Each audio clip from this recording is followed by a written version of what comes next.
আমাৰ এই ডুবডুবি হৰি মন্দিৰ লগতে আমি 5টা চুবুৰী আছোঁ আৰু আমাৰ ডুবডুবি হৰি মন্দিৰত আমি 33তম বাৰ্ষিক আজি দুৰ্গা পূজা শাৰদীয় সৰ্বজনীয়া দুৰ্গা পূজা আমাৰ স্থাপিত হৈ আছে আৰু লগতে আমাৰ ব্ৰাহ্মণ আছে আৰু লগতে সহকাৰী ব্ৰাহ্মণ আছে। বৰ্তমান ভৱিষ্যতৰ পৰা আজিলৈকে আমাৰ কোনো বাধা বিঘিনি হোৱা নাই আৰু অসুবিধাও হোৱা নাই। বৰ্তমান এতিয়ালৈকে ঈশ্বৰক আমি সেই বাৰংবাৰ মা দুৰ্গা মাক আমি কামনা কৰোঁ যাতে ভৱিষ্যতৰ আমাৰ এই অনুষ্ঠানটো আমাৰ একদম মানে নাতি নোতালৈকে থাকি যায় বুলি আমি আশা ৰাখিছোঁ। আৰু আমাৰ যুৱক যুৱতীসকলকো আমি কৈ থাকোঁ, আমি মাজে সময়ে মিটিঙো হয়, তেনেকুৱা আমি এই শাৰদীয়া যিটো দুৰ্গা পূজাৰ আমাৰ মহামায়া মা তেখেতক একদম ভৱিষ্যতলৈকে আমি থাকিতো কৰিয়ে আছোঁ আৰু জীৱনটোলৈকে আগন্তুক জীৱনটোলৈকে আমি পাতি ৰাখিম বুলি বোলে আমি সকলোৱে তেনেকুৱা আমি বিবেচনা কৰি আমি গণি বাণী ব্যক্তিসকলৰ লগত আলোচনা কৰি থাকোঁ। সেয়েহে শাৰদীয় উপলক্ষে আমাৰ আজি 33তম বাৰ্ষিক 2023 হ'ল 33তম বাৰ্ষিক। আৰু এতিয়া মই ক'বলৈ গ'লে তেনেকুৱা আমাৰ বৰ্তমানটো এতিয়ালৈকে নাই তেনেকুৱাতো আৰু সৰু সুৰা পাণ দোকানী হোটেলবিলাক থাকে, বিড়ি চিগাৰেটটো আৰু এইটো থাকেই, সেইখিনিতো আৰু মদ চদটো নাই, মদ চদ পোৱা নাযায় তেনেকুৱা বৰ্তমানটো কমিটিৰ তৰফৰ পৰা নাই। কিছুমান চাইডে বিশেষকৈ খেলা নেখেলা নহয়, কিন্তু সেইবিলাক আমাৰ ফালৰ পৰা কিন্তু বৰ্তমান নাই। সেইখিনিতো আমাৰ এতিয়া আইনমতেতো এইবিলাক মানে নায়েই, কিন্তু এতিয়া ধৰ তেনেকুৱা যদি মানে এই বেয়া সেইবিলাক হয় তেতিয়াতো আৰু এইবিলাকৰ পদক্ষেপটো আৰু উচিত তদন্তটো ল'বই লাগিব। সেয়াই আৰু আমাৰ সেইবিলাক নাই, সেইবিলাক মানে মানা কৰাইছে। আমি আমাৰ ৰাতিপুৱাৰ পৰা এতিয়ালৈকে আমাৰ কমচে কম 3-4 হাজাৰ মানুহ হয় এতিয়ালৈকে। এইটো আমাৰ হাইষ্ট 10টা 10:30 তিনিদিন। বেলবৰণ যোৱাকালি হ'ল, হাচানি মঙলবাৰ বুধবাৰে মঙলবাৰে এনেই।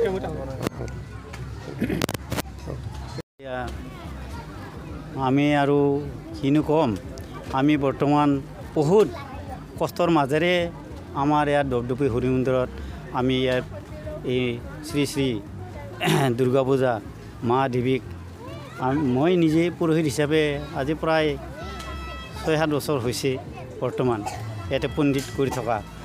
কাৰণ ভালদৰে নাজানো তথাপি থুলমূলকৈ, কাৰণ আমি প্ৰথম অৱস্থাত পণ্ডিত পাইছিলোঁ, পাছত আমি পণ্ডিত নোপোৱা হ'লোঁ, উপায় নাই আমাৰ। পাছত পণ্ডিতৰ লগত বহুত বছৰ থাকিলোঁ, মই থাকি পাছত নিজে আইডিয়াখিনি লৈ নিজে কামটো কৰিছোঁ। আমি ইয়াতে এতিয়া কিয়নো বহুত কষ্ট হৈছে, কেনেকৈ আমাৰ ৰাস্তা পদূলি নাই আৰু ঘৰ বা কিবা এনেকৈ বহুত আমাৰ অসুবিধা। আনফালৰ পৰা আমাৰ ধৰ পইচা পাতিৰো অসুবিধা ৰাইজৰ। থুলমূলকৈ আমি যেনে তেনে মা দেৱীক পুজি আছোঁ আৰু এনেকৈ।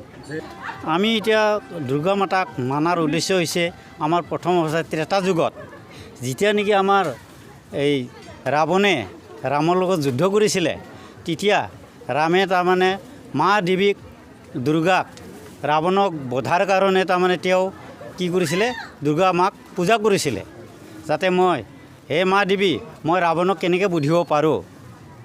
ঠিক তেনেকৈ ৰামে তাৰমানে মা দেৱীক পূজা কৰি ৰাৱণক বুধিছিলে। সেই তেতিয়াৰ পৰাই তাৰমানে আমাৰ মা দেৱীক পূজা কৰা হয়। আৰু এই মা দেৱীক সেয়েহে এতিয়াও আমি যি এই ৰাৱণ আছিলে এটা ব্ৰাহ্মণ, তেওঁ ব্ৰাহ্মণ আছিলে, কিন্তু এই ব্ৰাহ্মণ হত্যা কৰাৰ কাৰণে ৰামৰ পাপ হৈছে বুলি তাৰমানে এই দুৰ্গা পূজাটো পাতি থাকিব কৈছে। তাৰমানে সেইটোৰ কাৰণে আমি দুৰ্গা পূজা এতিয়া মানি থাকোঁ। আৰু অৱশ্যে প্ৰথম অৱস্থাত আমি ইয়াতে 3 জাতিয়ে আছিলোঁ, যে আমাৰ আদিবাসী, বড়ো আৰু নেপালী সম্প্ৰদায় আছিলে। প্ৰথমতে তেওঁলোকেই আমাক স্থাপন কৰি দিলে। যেতিয়া তেওঁলোকে একেবাৰে গুচিয়ে গ'ল, তেতিয়া আমি এই দুই ভাই, আমাৰ আদিবাসী আৰু আমাৰ বড়ো ভাইয়ে ইয়াতে এই পূজাটো পালন কৰি আছোঁ। কাৰণ এইটো ধৰ্মৰ লগত কথা নহয় মোৰ মতে। কাৰণ দুৰ্গা পূজা এটা হ'ল উৎসৱ, পূজা আৰু উৎসৱ, দুৰ্গা উৎসৱ বুলি কয় বহুতে। মানুহে অকল বাথৌ হ'ল বুলি যে বাথৌ অকলে পুজি থাকিব সেইটো নহয়। আচলতে আমাৰ ঈশ্বৰ এটাই, বাথৌ সেই ঈশ্বৰ এটাই। আমাৰ ঈশ্বৰ হ'ল ব্ৰহ্মা বিষ্ণু মহেশ্বৰ, ত্ৰিনাথ বোলে ত্ৰিজগতৰ ঈশ্বৰ। সেইকাৰণে সৃজন কৰিছে ব্ৰহ্মা বিষ্ণু মহেশ্বৰে সৃজন কৰিছে।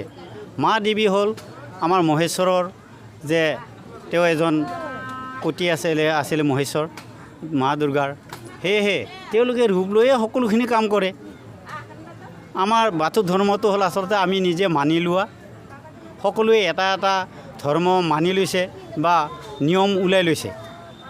সেইকাৰণে কিছুমানে কয় বাথৌ ধৰ্মীয় মানুহে পালন নকৰে বুলি, কিন্তু এইটো নহয়। আমি হিন্দু ধৰ্ম যেতিয়া, আমি হিন্দু মতে এই মা দেৱীকো পালন কৰিব লাগিব। দুৰ্গা পূজা আমাৰ এতিয়া 33তম বাৰ্ষিক হৈ গ'ল। 33তম বাৰ্ষিক হোৱাৰ পিছতো আমি তাৰ আগতো আমি বহুত কষ্টৰে আমি এই পূজাখিনি পাতি গৈছিলোঁ। ধৰিব গ'লে আমাৰ ৰাস্তা পদূলি নাই, গাড়ী ঘোঁৰাও তেনেকুৱা অহা নাছিলে। তেতিয়া আমি কান্ধত হ'লেও লৈ আমি মানে এই পূজাখন পাতিছিলোঁ। আমি ৰঙাপাৰাৰ পৰা আমি এই দবদবিলৈকে কান্ধত উঠাই আনিছিলোঁ দেৱী মাক। সেইটো সময় আমি বহুত কষ্টৰে আমি মানে সেইখিনি পালন কৰিলোঁ। যাতে নেকি কষ্ট কৰিও এতিয়া দেৱী মাক ক'ব গ'লে আমাক বহুতে সহায় এটা কৰিলে। আমি লাহে লাহে আমি নিজে গাড়ী ঘোঁৰা বা কিবা এটা হ'লেও আমি কিবা এটা কৰি আনিবৰ কাৰণে আমি অলপ সক্ষম হ'লোঁ, যাতে আমি ইমান কষ্ট ভুগিব নাই। এতিয়া ধৰক মোৰ প্ৰেচিডেণ্ট হোৱাত কোনো এতিয়ালৈকে একো আপত্তি নাই। ক'ব গ'লে মই ভালে যি ৰাইজৰ সহায়ত মই পূজাখিনি চলাই নিব পাৰিছোঁ। যিখিনি ৰাইজে মোক সহায় কৰিলে সেই সহায় মতে মই চলিব পাৰিছোঁ। যাতে আমি আজি আৰু এটা কথা হ'ল, যিটো আমাৰ চৰকাৰী ৰুল, সেই চৰকাৰী ৰুল মতে আমি যিখিনি চৰকাৰৰ মাজত আমি যিখিনি ৰুল এটা বান্ধি দিয়ে, সেই ৰুল মতে আমি চলি আহিছোঁ এতিয়ালৈকে। আজি ধৰক আপোনালোকে যিটো আমাক সুধিলে, মদ পানী বা জুহা, সেইখিনি আমি কিন্তু মদ পানীটো সেইখিনি আমি আইনমতে আমি বিলকুলে বাধা দিছোঁৱেই আমি কমিটিৰ থ্ৰুদি। তাৰ বাহিৰেও যদি কোনোবাই কিবা এটা কৰে সেইখিনিও কিন্তু আমি ৰিস্কটো নলওঁ আৰু ৰিস্ক লোৱা নাই আমি আজিলৈকে। জুহাৰ বিষয়েও আমি জুহাখিনি যিখিনি হেৰি কৰে সেইখিনি আমি ৰিস্ক লোৱা নাই। ইহঁতৰ ইচ্ছাৰ কথা, ইহঁতে কি কৰিব বিচাৰে। মেলাত হয়তো কিছুমানে খায়ো আহিব পাৰে ক'ৰবাত নিজাববীয়াকৈ। আমি ধৰক কোনোবাই ফূৰ্তিত কোনোবাই খেল দিব পাৰে, সেই খেলৰ বিষয়ে আমি কিন্তু একো আমাৰ মানে তাত বাধা বিঘিনি আমি যিখিনি দিলোঁ সেইখিনি নামানিলে ইহঁতে নিজাববীয়াকৈ দিয়ে। কিবা এটা যদি আৰক্ষীৰ পৰা যদি কিবা এটা এৰি আহে তেতিয়া মানে ইহঁতক আমি একেবাৰে ছুটি দিয়াৰ আমি হেৰি কৰিছোঁ। মই যিটো আমাৰ চাৰ্কুল অফিচত মিটিং হ'ল, সেইদিনাখন মই চাৰ্কুল অফিচত গ'লোঁ। DC ছাৰে আহিছিলে, DC ছাৰেও ক'লে যাতে এনেকুৱা হ'ব নালাগে বুলি। আমি কৈছোঁ ঠিক আছে, আপোনালোকে যেনেকুৱা সময় আমাক দিছে তেনেকুৱা আমি মানি চলিম। যাতে আমাৰ ইয়াত মানিব গ'লে নিজাববীয়াকৈ কিছুমান মদ পানী খাই আহি ঘূৰি ফুৰি ইফাল সিফাল কিবা এটা হেৰি কৰি থাকে, কিন্তু সেইকেইটাক আমি অলপ বুজা পৰা দি যাতে এইখিনি কৰিব নালাগে। সেইখিনি কৰিলে নিজকে অলপ অসুবিধা লাগে। বা পূজা পাতল দিব দিয়া মানুহ যদি আহি পেলাই মদ পানী খাই আহি যদি হাল্লা কৰে, সেইকেইটাক আমি কিন্তু কমিটিয়ে আমি বা ভলণ্টিয়াৰ যিকেইটা আছে আমাৰ, ইহঁতে নিজাববীয়াকৈ ইহঁতে ছাইড কৰি দিয়ে, যাতে নেকি তই ইয়াত হাল্লা কৰিব দৰকাৰ নাই। আমি যিটো চৰকাৰী ৰুল মতে আমি কৰিছোঁ, তাতে আমাৰ একো বাধা বিঘিনি নাই।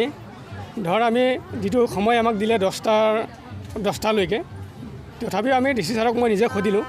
কৈছে এইটো এতিয়া DSP ছাৰো আছিলে, এতিয়া ক'লে হয় কিবা এটা যদি অলপ দেৰি হয়, গাঁও এলেকা যদি হয় তেতিয়াহ'লে অলপ দেৰি থ'ব পাৰে, যাতে ভলিউমটো কম দিব অলপ মানে। সেইটো আমি মানিছোঁ বাৰু, সেইটো আমি সেইখিনি কৰি আছোঁ। আৰু মন্দিৰখিনি যেনেকুৱা কৈছে মন্দিৰটো বন্ধ কৰিব নালাগে, মন্দিৰটো গোটেই ৰাতি খোলা থাকিব লাগিব, যাতে নেকি মদ পানী খোৱা মানুহ কোনো আহি যদি অত্যাচাৰ নকৰে। কিছুমান জেগাত মই নিজে নেট থ্ৰু দি চাই পাইছোঁ, মই কিছুমান জেগাত তেনেকুৱা জ্বলি গৈছে। কোনোবা অসভ্য মানুহকেইটা আহে, মদ পানী খাব, চিগাৰেট খাব, ক'ৰবাত পেলাই দিব, পেণ্ডেল জ্বলি যাব, কিবা এটা কৰিব। সেইটো কাৰণে মানে নিজকে নিজে মানে সচেতন হ'বৰ কাৰণে কৈছে। আমাৰ ডিউটি যিকেইটা আছে এইকেইটাও আমাৰ থাকেই, আৰু আমিও লগতে থাকোঁ, যাতে নেকি সিহঁতৰ ভৰসা দি আমি নাথাকোঁ। আমি নিজে আমি অনুভৱ কৰোঁ, যাতে নেকি কোনো এটা হ'লে আমাকতো যথেষ্ট মানে দৰকাৰ আছেই।